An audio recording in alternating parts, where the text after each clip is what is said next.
Republican senators went berserk about revelations that special counsel Jack Smith looked at the phone records of 8 Republican lawmakers in his investigation of Donald Trump's efforts to overturn the 2020 election. First, he looked at their phone records. That's different than the charge that Josh Hawley's made that he tapped their phones. No, he didn't. But why did Smith seek those records? Of course, in probing Trump, what Trump did, it's important to know who he was consulting with, who he was working with. It was important to know, for instance, that Wisconsin Senator Ron Johnson was caught trying to send fake electors to Vice President Pence on January 6th. That's worth knowing. How much did Johnson consult with Trump?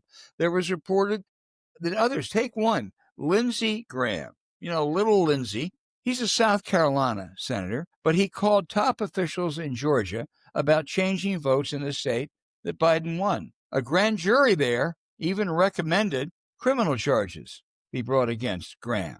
The prosecutor declined. Fine, but looking at Graham's phone record was something any good prosecutor would do. Again, looking at phone records and who you called and when is much different than tapping one's phone.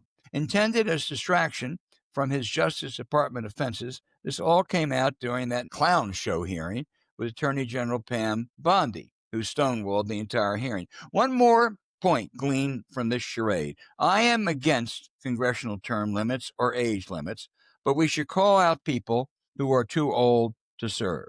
The late Dianne Feinstein stayed too long. So now, D.C. Delegate Eleanor Holmes Norton, both Democrats, should retire. Let me add one more. The 92-year-old chair of the Senate Judiciary Committee, Charles Grassley of Iowa, is over the bend.